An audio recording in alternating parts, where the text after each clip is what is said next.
Ada satu fenomena teman-teman sekalian yang kita semua bisa lihat di depan mata kita, yaitu masalah kematian. Risalah ini akan kami sampaikan kepada orang yang sehat dan sakit, orang yang kaya dan juga miskin, para pemimpin dan masyarakat, orang cerdas dan juga orang yang bodoh, laki-laki dan perempuan, anak kecil ataupun orang dewasa. Ingatlah saudaraku, kita akan mengakhiri kehidupan dunia ini. Ada batas waktu di mana kita semua akan meninggalkannya. Semua yang kita kumpulkan dari rumah yang mewah, kendaraan yang kita banggakan, pasangan hidup, apa saja dari pakaian, bahkan perlengkapan dan pernak-pernik kehidupan ini, semuanya akan ditinggal. Pasti kita akan meninggalkannya. Nabi SAW bersabda dalam sebuah hadis yang sahih, kalau anak Adam meninggal dunia, akan ikut bersamanya ke kuburan tiga: keluarganya, hartanya, dan amalnya. Serta akan pulang dua, keluarganya akan pulang. Secinta-cintanya seorang istri pada suaminya, pasti dia tidak akan pernah menginap di kuburan itu. Dia akan pulang.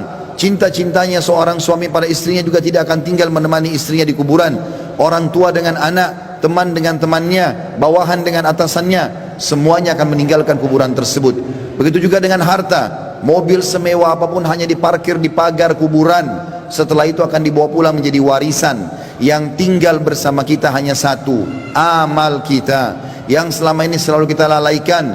Mikrofon masjid dengan keras, panggilan dari Allah, hayya 'alas shalah, hayya 'alal falah, ayo salat, ayo menuju kepada kemenangan, kita lalaikan. Orang miskin yang mengetuk-ngetuk kaca mobil di sebelah rumah orang miskin tidak makan, mengulurkan tangannya, lalu syaitan membisikkan kuping kita mengatakan orang itu masih muda, masih kuat, lalu kita mengiyakan syaitan sehingga kita tidak mengeluarkan sedekah tersebut.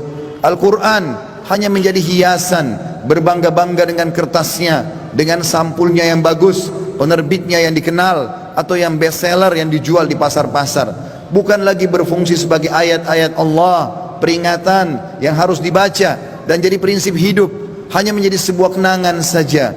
Begitu juga dengan orang tua yang dilupakan, hanya kena jabatan yang sudah naik, harta yang sudah mulai melimpah, memiliki pasangan yang cantik, anak-anak yang banyak, sehingga orang tua di kampung halaman dilupakan. Telepon pun hanya setahun sekali. Tidak ada lagi kejar pahala dan surga dari kedua orang tua. Padahal seorang salafus saleh pernah menemukan salah satu orang tuanya meninggal, lalu dia menangis terisak-isak. Kemudian murid-muridnya menanyakan, kenapa anda menangis? Kata dia, sungguh satu pintu surga sudah tertutup untukku, maka tertinggal satu lagi. Dan sekian banyak fenomena dalam kehidupan kita yang kita lalaikan, saudaraku seiman. Dengarkan dan renungi baik-baik bagaimana Allah mengingatkan dalam kitabnya tentang masalah hari pulang ini. Yang pertama disebutkan di dalam Al-Quran surah Al-Baqarah ayat 281. Allah berfirman, dan kekal ditilawakan oleh orang-orang beriman sampai hari kiamat. A'udzu billahi minasyaitonir rajim. Wattaqu yawman turja'una fihi ila Allah, thumma tuwaffa kullu nafsin ma kasabat wa hum la yudhlamun. Takutlah kalian, persiapkanlah diri kalian, fikirkanlah baik-baik, masuk semua dalam makna wattaqu. Hati-hatilah kalian dengan hari di mana kalian akan dikembalikan kepada Allah. Kemudian setiap jiwa akan diberikan balasan dan laporan dari amal-amalnya, baik ataupun buruk, dan mereka tidak akan dizalimi sedikit pun. Kalau hari ini teman-teman kita melihat seseorang kerabat kita, teman sejawat kita, partner bisnis kita dibungkus dengan kain kafan dan meninggal, dan kita mengantar ke kuburan sebagaimana mungkin itu sudah pernah kita lakukan, maka satu waktu nanti kita yang akan diantar. Teman-teman sekalian masih malas sholat, sholatlah teman-teman sebelum anda disolati oleh orang-orang. Banyak orang meninggalkan saf pertama masjid, padahal itu keutamanya sangat besar, tapi dia menunggu dia akan disolati di saf pertama pada saat meninggal dunia. Ini kerugian, penyesalan akan datang terakhir, saudaraku seiman.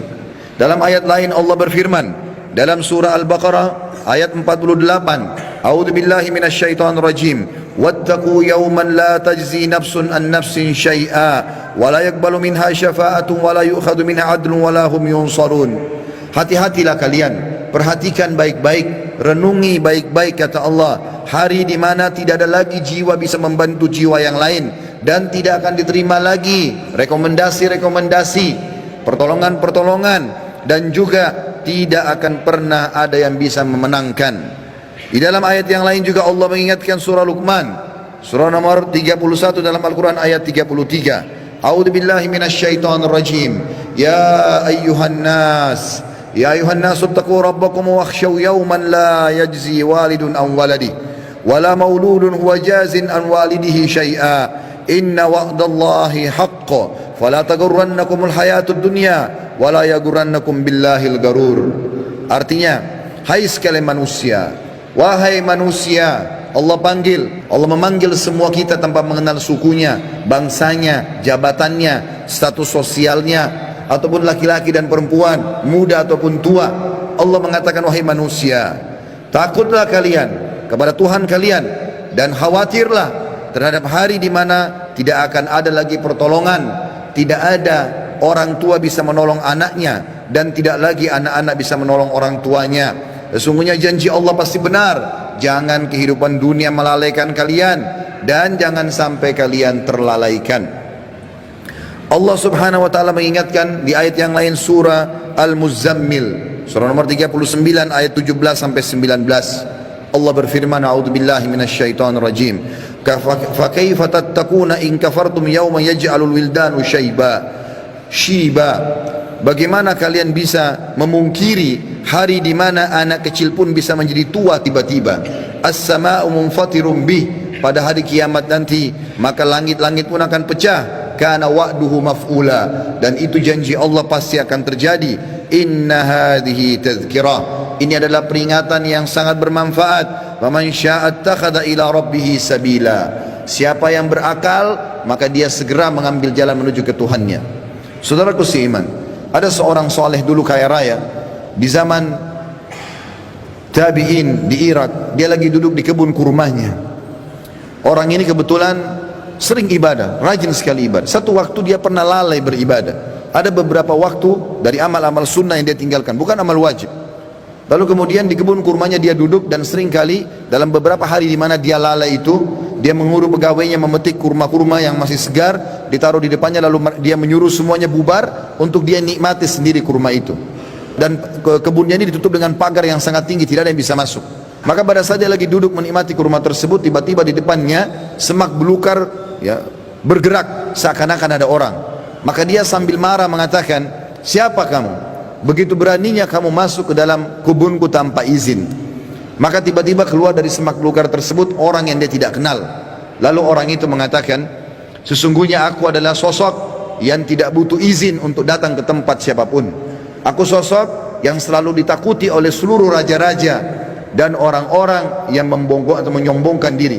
Aku sosok yang selalu kalau datang tidak pernah terlambat dalam menyelesaikan urusanku. Maka tiba-tiba orang soleh dan kaya ini menundukkan matanya yang tadinya melotot karena merasa marah, tiba-tiba dia ketakutan. Lalu dia mengucapkan kalimat, apakah Allah masih memberikan aku kesempatan untuk kembali? Maka dia pun, orang itu pun mengatakan, masih ada beberapa waktu untukmu, maka bertaubatlah. Tiba-tiba orang itu menangis, kemudian dia angkat kepalanya, orang yang tadi menyampaikan berita itu sudah hilang. Teman-teman sekalian, kita tidak butuh menunggu kita sakit masuk ke ruangan ICU baru mati. Kita juga tidak butuh teman-teman sekalian untuk menjadi tua dan ubanan semua rambut kita baru kita meninggal dunia. Kita tidak butuh tiba-tiba teman-teman stroke ataupun tubuh kita melemah atau kulit kita keriput baru kita meninggal dunia. Berapa banyak anak kecil yang masih muda pada saat ajalnya datang semuanya meninggal dunia. Mati fenomena yang tidak bisa kita menghindar darinya.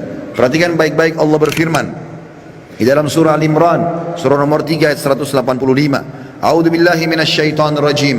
Kullu nafsin dha'iqatul maut wa innama tuwaffawna ujurakum yawmal qiyamah wa man zuhziha 'anil nari wa udkhilal jannata faqad faz wa mal hayatud dunya illa mata'ul gurur.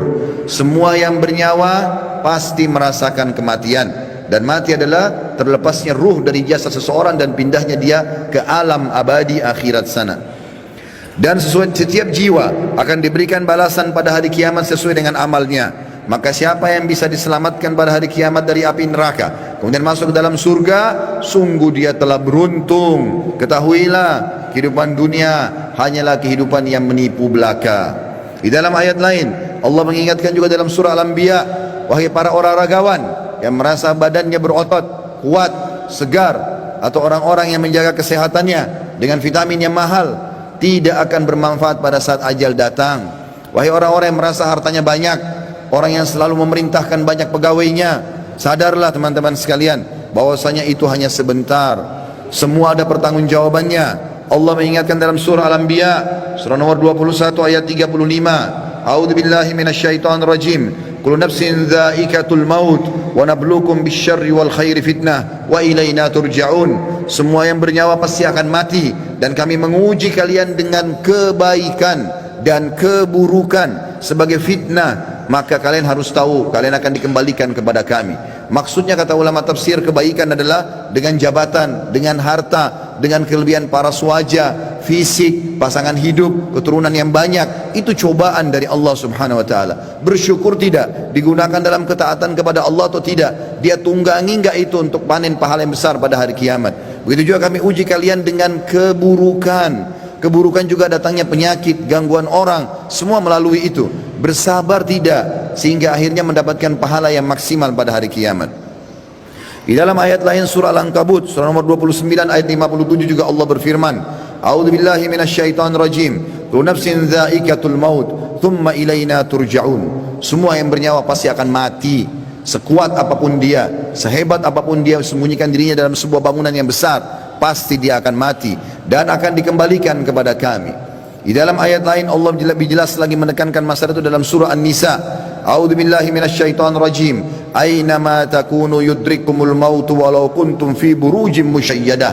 Dimanapun kalian sembunyi, pasti mati akan datang kepada kalian, walaupun kalian sembunyi di dalam bangunan yang sangat kokoh. Dan terakhir ayatnya adalah Allah SWT mengingatkan dalam surah Jum'ah, ayat yang sudah sangat masyhur, surah nomor 62 ayat 8. A'udzu billahi minasyaitonir rajim. Qul innal mauta alladzi tafirruna minhu fa innahu mulaqikum.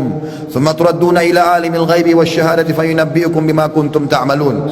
Katakan hai Muhammad, sampaikan kepada semua manusia, terutama umatmu, mati yang selama ini kalian tidak mau kenang, tidak mau ingat, tidak mau punya persiapan, pasti akan mendatangi kalian. Kemudian kalian akan dikembalikan kepada zat yang maha mengetahui yang gaib dan juga yang nyata, dan akan memberitahukan kepada kalian apa yang telah kalian amalkan. Saudaraku seiman, ingat, ruangan ICU di rumah sakit hanya 2 atau 3, dan orang yang sedang berobat di rumah sakit lebih sedikit jumlahnya daripada orang yang berjalan di sebelah rumah sakit. Di pinggir jalan lebih banyak, artinya lebih banyak orang meninggal yang tidak sakit. Hati-hati. Berapa banyak orang yang muda, masih anak-anak sudah dipikul di geranda jenazah. Sadarlah teman-teman sekalian, mati ini kalau selalu dikenang, dia akan jadi pengontrol dalam kehidupan. Maka kita hanya selalu tahu yang kita nikmati yang halal, yang kita kerjakan yang diperintahkan oleh Sang Pencipta Allah, dan semua yang haram, bahkan yang makruh pun akan ditinggalkan. Mati adalah pengawas yang sangat baik. Makanya kata Nabi SAW dalam sebuah hadis, kafa bil mauti dzakira. Cukuplah mati itu akan menjadi peringatan bagi orang-orang.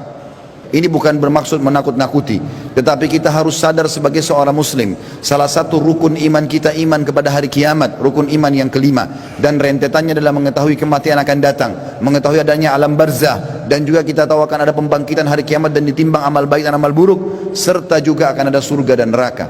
Ini penentuan terbaiknya adalah pada saat sekarang kita masih hidup. Jangan terus-menerus lalai. Cukuplah yang telah berlalu. Kata para ulama, kalau yang berlalu adalah kebaikan, bersyukurlah dari amal soleh. Kalau perbuatan buruk, maka bertaubatlah. Kalau seandainya kamu masih hidup hari ini, perbaikilah amalmu hari ini, dan hari esok kau hanya bisa membuat program. Oleh karena itu teman-teman sekalian, hati-hatilah dengan masalah-masalah seperti ini. Sebaiknya setiap muslim harus sadar, memperbanyak mendalamkan ilmu agama dan beramal soleh, serta bertobat dari dosa-dosanya.